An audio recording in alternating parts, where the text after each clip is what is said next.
Hello, beautiful, beautiful, beautiful, beautiful black people.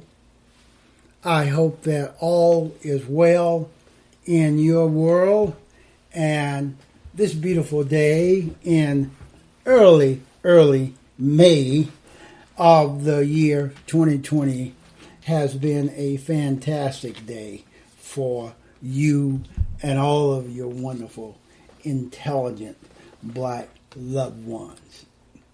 Know this, my beautiful black brothers and sisters. Too many, entirely too many white folks are too comfortable with other people being assaulted and with other people dying. Too many white folks are too damn comfortable with the death of other folks. For example, public lynching. You remember that during especially the Jim Crow era for about 100 years. Public lynching. Black folks being tortured alive. Holes bored into their bodies as they hung there from the rope, dying. Fingers being severed and used for souvenirs. White folks screaming, laughing, yelling, enjoying the public lynching and picnicking immediately after, having a party, a lynching party. Still today, in May of 2020, public lynching is still happening, my beautiful, intelligent black brothers and sisters. What do you think it is when a racist white KKK believing cop murders an unarmed black man, a black woman, a black child? That is a public lynching. That is a public lynching because they are enjoying it. They are being congratulated behind the scenes by other white folks for doing it. They do it with impunity.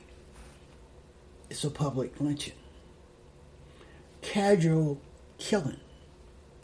Just pull out a gun. Pull out a gun and just kill a black person. Remember that George Zimmerman, he just pulled out a gun and killed Trayvon Martin. It's a casual killing with impunity. Remember Darian Wilson, that racist white cop that publicly lynched Michael Brown for no reason. It was a casual killing, my beautiful, intelligent black brothers and sisters. Dismemberment. Do you know the history of King Leopold of Belgium? When those half-human white folks was colonizing the entire continent of Africa, King Leopold and his rubber production, if black folks did not work, did not produce the amount of production for any given day, then King Leopold would have his henchmen sever the leg, sever the hand, sever the arm of either the worker, the worker's wife, or the worker's children. They did that. Study your history, and you will affirm that what I am saying is factual. Black folks have been burned alive in Pennsylvania, York, Pennsylvania. Black folks have been burned alive in Valdosta, Georgia. Black folks have been burned alive in Natchitoches, Texas. I could go on and on, my beautiful, intelligent black brothers and sisters. Too many white folks are still too comfortable with other people dying, with other people death, especially if it's black folks, people that look like me. What did they do to the slaves when they caught them? They either killed them or they assaulted, dismembered, and punished them severely. Too many white folks are still too comfortable with the death, and the assault of black folks. Remember the massacre in Rosewood, Florida? Rosewood, Florida.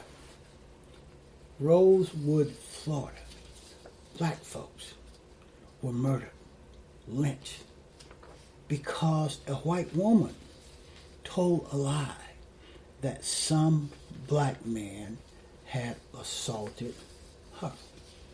Rosewood, Florida was destroyed because of that lie.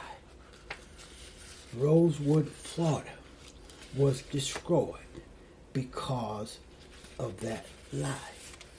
January the 5th, 1923, an angry white mob destroyed Rosewood, Florida, a very successful black community, because some white woman had suggested that a black man from Rosewood assaulted her. Do you remember the St. Louis area has a long history of racial violence? More than 300 black folks was murdered in the shameful St. Louis and East St. Louis riots. My beautiful black brothers and sisters. Do you remember Wilmington, North Carolina, 1908, 1909? An angry white mob upset because Wilmington was predominantly black, and that city was very, very successful. They had a very successful newspaper. They had very successful black administrators. An angry, vengeful white mob came in, destroyed the newspaper, killed the important black folks, took over the town, and the governor of the state of North Carolina at that time appointed administrators from the people that were part of the mob that took over the town and killed the black folks. Do you know that in the 1960s, 40% of black folks had their own business? In the 1960s, 40% of black folks owned their own business. 87% of black families in 1960 were two-parent families. Today, less than 7% of black folks own their own businesses, and only 25% of black families have two parents. What happened? Too many black folks have allowed white folks to convince us that we cannot compete, that we are inferior. Too many black folks have allowed white folks to inspire them to separate themselves from their own people, to kill their own people, to hate their own people, to hate themselves, and do all that they can to destroy the black family, the black community, the black man, the black woman, the black child. What happened? In the 1960s, 40% of black folks owned their own business. 87% of black families had two parents in the 1960s. What happened, my beautiful, intelligent black brothers and sisters? And never, ever forget this one. Too many white folks are too comfortable with the murder and death of black folks. In 1921, Black Wall Street in Greenwood, Oklahoma, was the wealthiest black community in America before being attacked by an angry mob which killed hundreds of black residents and destroyed 35 city blocks of Greenwood, Oklahoma. Greenwood, Oklahoma was known as Black Wall Street. There were 600 businesses in Greenwood, Oklahoma in 1921. There was 21 churches. There was 21 restaurants. There were 30 grocery stores in Greenwood, Oklahoma in 1921. There were 2 movie theaters. There were 6 private airplanes, plus a hospital, a bank, a post office, schools, libraries, and law offices, and even a public transportation bus system. Greenwood, Oklahoma was Black Wall Street. Angry, vengeful, envious, animal-like white folks bombed the town with the cooperation of state, local, and federal government. They bombed the town, destroyed it. Too many white folks are too comfortable with the degradation, the assault, and the death of black folks. Remember Selma, Alabama in 1963, I believe, crossing the bridge. An angry white mob attacked, killed, arrested, trampled on. Too many white folks are too comfortable with the death of black folks. MLK Jr. was murdered by white folks. Malcolm X was murdered by white folks. Fred Hampton was murdered by white folks. Huey Newton was murdered by white folks. And during the Vietnam War, most of the soldiers on the front line, during the point in the infantry, armor, and artillery, were black folks, people that looked like me. During the Iraq War, it was no different. In Afghanistan, it's still happening today. Remember the war on drugs planned by Nixon and implemented by Clinton, and second accepted by Vice President Biden? It was a war on black folks. It killed, it incarcerated, it criminalized black folks. Too many white folks are still too comfortable with the assault, the incarceration, the criminalization, and death of black folks. Profiling in New York City. 85, even 7% of the people that was profiled was black folks. Criminalizing black folks, incarcerating black folks. Black folks are incarcerated 6 times as much as white folks for the same crime. During the COVID-19 pandemic that we're in today, black folks are dying.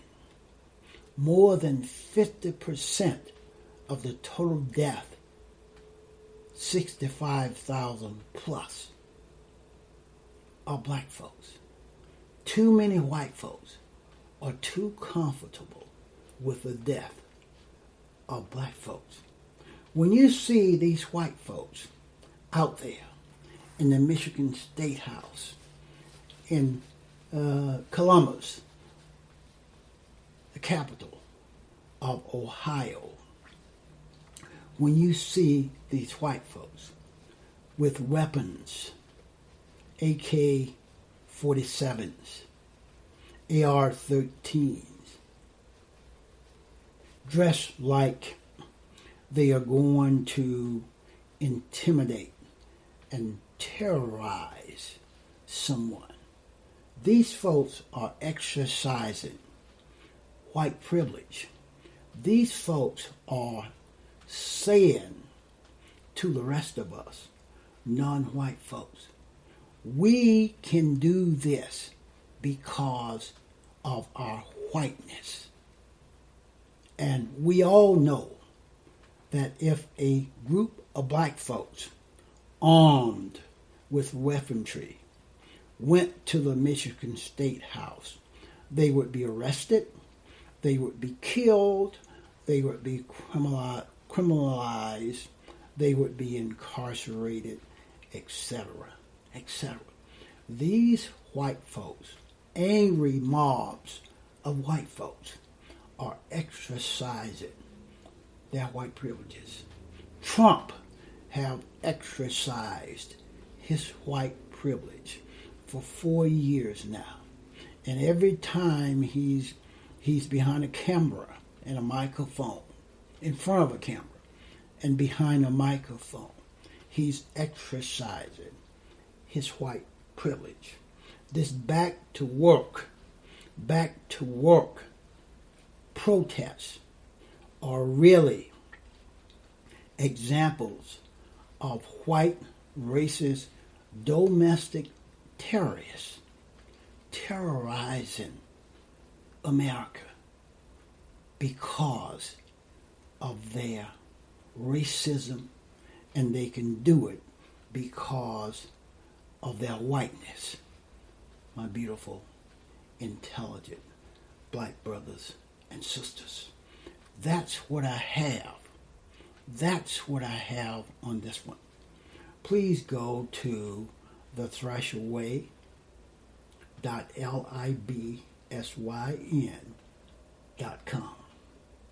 You will have access to all that I do.